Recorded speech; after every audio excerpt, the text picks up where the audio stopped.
Here's Mark Miller. He's in charge. Ian has sent him several emails to talk about the Online News Act. Mark Miller, not interested in talking to Ian, though.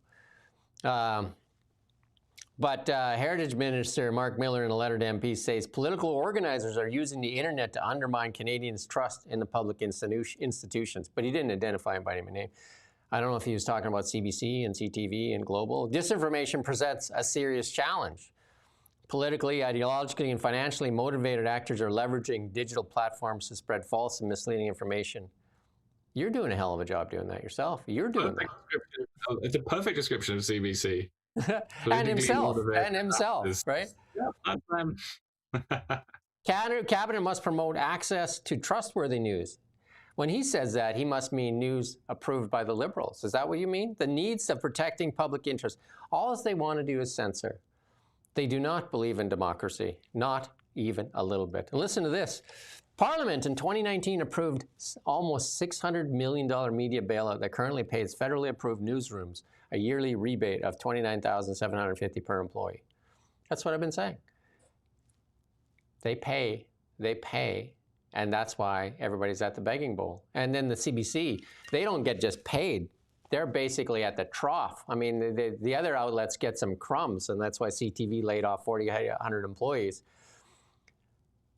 But CBC just stick their face right in the trough. That's why David Cochrane can espouse like that, and Rosie Barton and all that.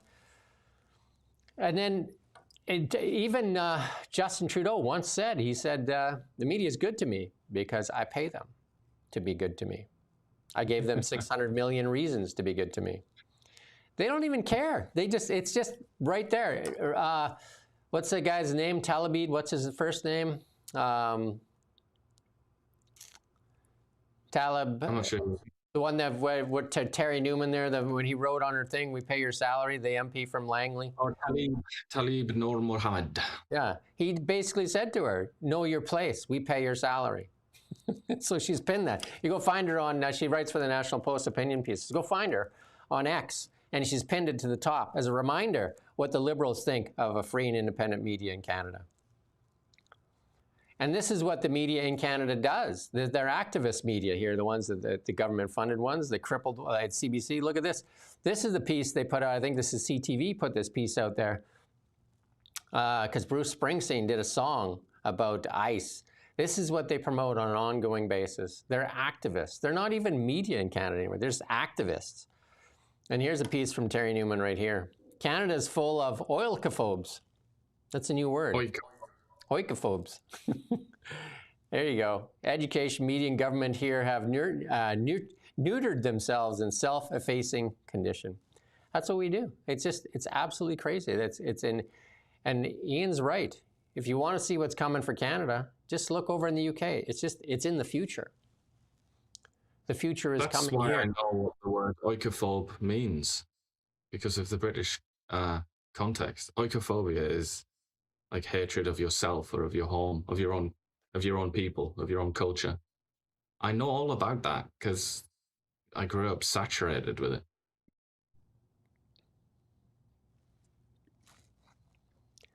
And here's another example of it. Listen to this and see if you can stomach this. Let's play this clip here from CTV. Generally speaking, in the history of campaigns, Liberals have always campaigned kind of based on hope, whereas people like Pierre Poilievre, and not the Conservative Party, but people like Pierre Poilievre campaign on fear. Generally speaking, in the history of... That's it. Did you almost choke? Imagine saying that with a straight face. Let's get real.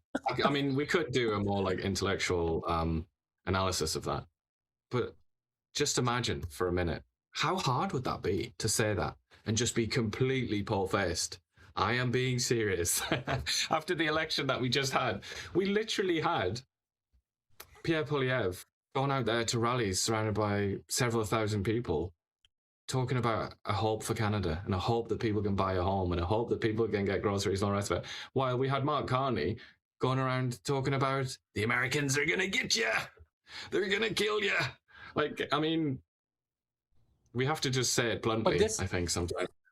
This is how they get away with it, though. She's actually, and on their lots, she's a CTV news political analyst. So she puts this out there to the ones that are watching CTV or CBC, eating the pablum like it was the gospel, and just then they're given the words treason and different words so they can go on Facebook and social media and do what Mark Miller says, spread misinformation and disinformation. These are the people. Poilievre's campaign was run on hope, and the Liberals 100%, and the CBC knows it, was run on a fear campaign. They do it every day. Go to the CBC website right now. I guarantee you it's going to be full of fear-mongering.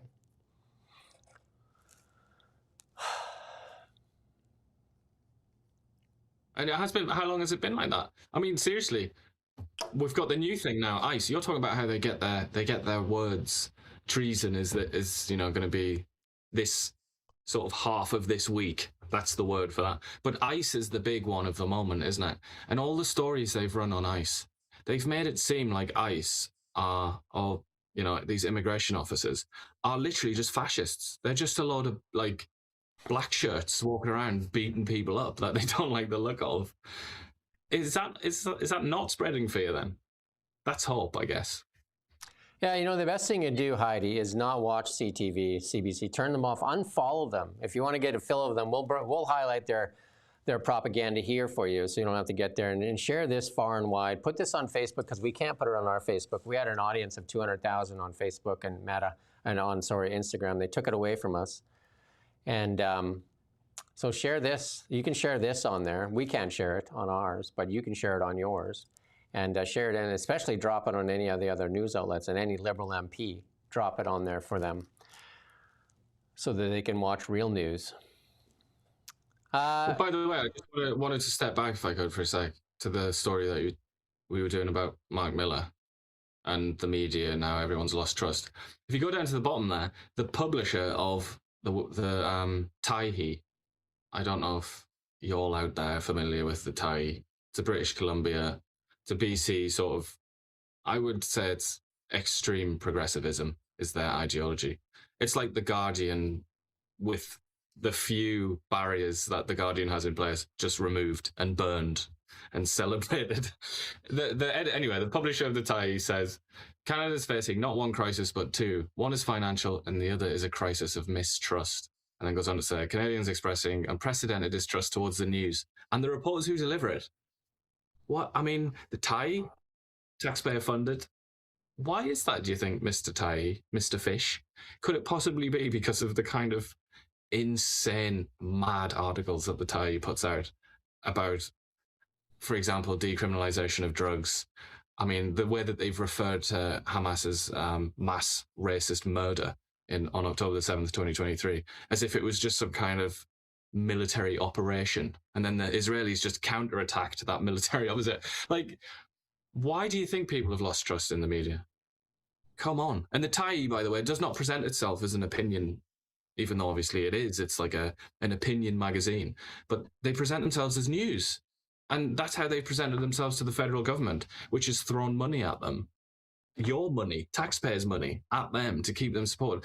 That's why people, or one of the many reasons why people don't trust journalism. I mean, in this country specifically, it's happening all over the place, but specifically here, it just, that lack of self-awareness, find it hard to get my head around it. Yes, Diana, drop it in there and ask them to do an interview. I was interviewed on the National, so we'll ask them to come on. The CTV guy, didn't you? The head of CTV in BC. Global. Was that global? Yeah, that was global. Yeah, what's the difference? And we were best of friends, so I started calling him out on LinkedIn on some of his stories. I said, this looks like crap. This looks like crap. And he was like, oh, I'll fix that, Jim. And then he went dark because I was pointing out too many of them. He's like, okay. I'll fix that. He's, yeah.